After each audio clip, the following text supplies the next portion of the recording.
Birinci mikrofon. Садыр Нуркожоевич. Урматтуу депутаттар, бүгүнкү күн тартибине түштөн кийин добуш берүүдө Мегакомдун 49%-ын сатуу боюнча турат. Муну өкмөт киргизип атат. Докладчы болуп Темир Сариев экен. Мен көчө катыша албай калдым белем сессияда. Ден соолукка байланыштуу. Талкуулап бүгүн добуш берүүгө жөнөтүпсүздөр. Мегаком боюнча өзүңүздөр жакшы билесиздер, 2 жылдан бери мен айтып келатамын. 51%-ын өзүнчө бөлүп, 49%-ын өзүнчө бөлүп, 2ге бөлүп койгон. Убактылуу өкмөт кезинде эле. Ошол бойдон бүгүнкү күнгө чейин 51% соттошуп атат деген шылтоо менен мамлекетке алынбай келатат. 49% толук мамлекеттин карамагында турат. Урматтуу депутаттар, мен сиздерге былтыр мурдагы жылы ушул схеманы таркатып бергенмин. Муну оюн кылып бөлүштүн кереги жок. 51-49 кылып. Бул 100% Элисеевдики болчу. Мынакей мен азыр дагы таркатып берем, карап коюңуздар. Мына Минюстун берген каты турат. 100% Элисеевдики деп 4 июнь 2009 жылы 100% регистрациядан өткөн. Ошон үчүн оюн кылыштын кереги жок. Мен ушуну айтайын дегеним, урматтуу депутаттар, Мегакомдон күнүнө 2 миллион доллардын тегерегинде выручка түшөт. Биз өзүбүз тебелеп жүргөн акчаны каяктагы бир инвестор деген ат менен шылуундарга берген атабыз. Артында мен мындай билем сыртынан, колунан кармап алган жокмун, бирок бир 4-5 миллион доллар чөнтөк кызыкчылык үчүн ушуну сатабыз деп атат. Муну сатпаш керек. Мамлекет өзү иштетиш керек. Анан эле шылтоодо мамлекетте муну башкара турган менеджер жок, анан иштете албайбыз, талатып ийебиз, тонотуп ийебиз деп. Анда эмнеге премьер-министр иштеп атат? Министрлер эмнеге иштеп атат анда? Анда бардыгын таркатып туруп эле өкмөттү инвесторлорго бербейлби Кыргызстанды башкаргыла деп. Ошон үчүн урматтуу депутаттар, каршы бериңиздер буга. Болбойт мындай талатып тоноткон. Урматтуу депутаттар, мыйзамдарды оптом эле кабыл алып атабыз, өткөзүп эле атабыз. Мына азыр 45-чи маселе болуп дастан өтүп кетти. Сата элек эмнебиз калды мамлекетте? Биздин мамлекет эле калды сата элек. Баткенди саталы, бага албай калдык, коргой албай калдык деп. Кудай сактасын. Ошон үчүнчү мындай да көлдү, нарынды саталанда. Урматтуу депутаттар, дастан прибыль берип аткан предприятие. Эмне үчүн сатышыбыз керек? А Мегаком боюнча болсо, Мегакомду да сатпаш керек 49%. 51%. Рахмат. Болду, азыр добуш берүүдө талкуу болбойт. Сиз талкууга өтүп кеттиңиз. Сунушуңуз болсо айтыңыз. 2 мүнөт дагы бербейм. Сунушуңуз болсо айтыңыз. Конкретно сунуш кандай? Мен баары регламент боюнча кетем. Мөкөңөрдөн укпайм. 3-чү микрофон. Конкретный сунуш. 45-чи маселени кайра добушка коюңуз. 64 менен түшүнбөй басып койду көпчүлүгү. Рахмат.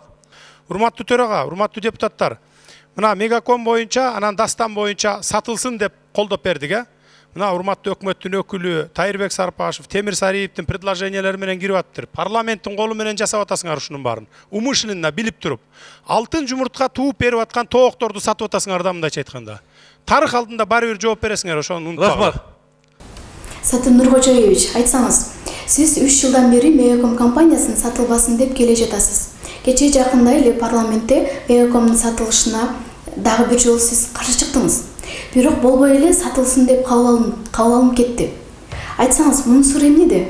Туура айтасыз. Мен 3 жылдан бери ушул Мегакомду сатылбасын деп чырылдап келатам. Бирок тилекке каршы ушунун сатылышына кызыктар күчтөр 2 бөлүп сатып ийгени жатышат. Өткөндө дагы мен сессияда айттым муну, сатылбай мамлекетке калып, ушу мамлекеттин кызыкчылыгына иштеш керек деп. Себеби дегенде Мегакомдон күнүнө эгерде коррупциялык жолдорун жоготкон болсо, күнүнө 2 миллион доллардын тегерегинде выручка түшөт. Бул Мегаком биздин бюджетти толтура турган мекемелердин бири болуп эсептелет. Мындай тагыраак айтсак, биздин мамлекетке алтын жумуртка тууп берип турган тоок болуп эсептелет да. Ошону тилекке каршы ушу сатабыз деп атат да. Мына менин колумда ушу кагаз турат. Муну ушул 3 жыл мурун депутаттарга таркатып бергем. Ошол мезгилде Каптагаев Отунбаева да аппарат жетекчиси болуп турган, президент Отунбаеванын убагында а кишиге дагы бергем. Тилекке каршы а киши дагы ушул сатылсын деген жообун айтып, ушу 51%-ын кандайдыр жолдор менен мурдакы кожоюндарына алып барып бергенге кызыктар болгон. Ал эми бүгүн дагы башка күчтөр, жаңы күчтөр ушул Мегакомду 100% ушу башка мамлекеттин миллиардерлерине, инвестор деген ат менен ушул Мегакомду кайра алып барып берүүгө кызыктар болуп атышат да. Айтсаңыз, бул сатууга кызыктар болгон күчтөр кимдер? Аттарын атай аласызбы? Эми бул кызыктар күчтөр кимдер экенин аттарын аташ менин тараптан моралдык жактан туура эмес болуп калат. Себеби дегенде убагы келгенде бардыгын атайбыз. Булар мындай кылып атат да, 49% бүгүн ошол сатылсын деп, бул улутташтырылганда 49%. Ошол 49%-ин азыр 100 миллионго сатабыз деп атат. 100 миллионго сатып ошол инвесторго, бирок өзүнүн чөнтөгүнө баягы көз ачып жумганча түшүп калган 4-5 миллион долларга гана кызыгып атат да. Калган 51% дагы бул сот менен баягы талаш тартыш маселеде туруп атат. Бирок сотторду дагы үстүнөн ошо басым жасап, мындай чечесиң, тигиндей чечесиң деп, акыр аягы барып эле ал 51%-ин дагы мынакей ушул мурдакы кожоюндар утуп алгылы эле ошол эле кайра эле ошолорго алып барып берүү максаты болуп атат. Бул жерде мына 49%-ин 100 миллион долларга сатып атат. 100 миллион доллар деген бул эсли жакшылап эсептеп көрсөк, Мегакомдун 50 күндүк выручкасы. Болгон 50 күндүк выручкасы. Ал эми ошол артында турган кызыктар күчтөрдү мен так билемин, бирок азыр аташ туура болбойт. Убагы келгенде сөзсүз атап беремин. Садыр Нуркожоевич, эгерде Мегаком компаниясын мамлекет өзүнө алса, иштетип кетерине көзүңүз жетеби? Толук жетет, 100% себеби дегенде, эгерде азыр деле баягы 100% мамлекеттин эсебинде турат, себеби баягы убактылуу өкмөт келгенде кандайдыр бир оюндар менен, кандайдыр бир арам ойлор менен 49-51 деп эле экиге бөлүп койгон аны. Мына менин колумда кагаз турат. Мегакомдун тарыхы мындай. Бул эң башында 2003 жылдан 2006 жылга чейин Пенвел деп ачылган. Муну Айдар Акаев менен Айдар Калиев, Акаевдин досу өкө ачкан. 2006 жылдага чейин Пенвел болуп иштеп келген. 2005 жылда революция болуп кеткенден кийин 2006 жылдан баштап мына Айдар Акаев менен Максим Бакиев өкө муну бөлүп алган.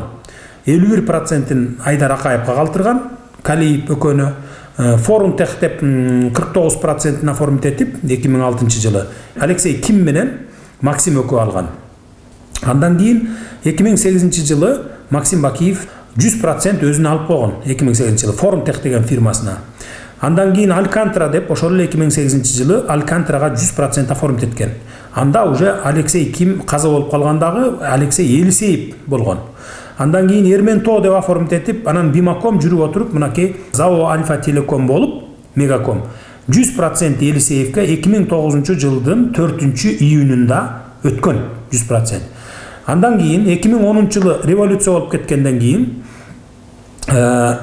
убактылуу өкмөттүн мүчөлөрү муну 49-51%ке кылып бөлүп койгон. 49%-ин түздөн түз Максимдин долясын баягы 2006 жылда алган Максимдин долясын 100% улутташтырган. А 51%-ин сот аркылуу деп спорный калтырып койгон. Себеби максаты ушу 51%-ин кайра алып барып мурдакы кожоюндарына берүү максаты болгон да. 49% бүгүнкү күнгө чейин мамлекеттин карамагында болуп келген. А кече жакында жогорку кеңеште мына ушуну сатылсын деп өкмөткө уруксат берип койду. Муну ошо артында ошо кызыктар күчтөр турат да. А 51% бүгүн дагы ошо сот менен чатак болуп турат, ошону чечпей атат да. Муну 100% бүгүнкү күндө мамлекетке алып туруп эле иштетсе болот. Эч кандай мунун проблемасы жок. Бир чөнтөккө көз ачып жумганча бир 4-5 миллион доллар чөнтөккө түшүп калуу максатын көздөп эле ошо кызыктар күчтөр ошол 100% ошо сырттагы ошо башка мамлекеттердин миллиардерлерине сатып жиберип атышат. А мамлекеттин кызыкчылыгын таптакыр унутуп коюшту.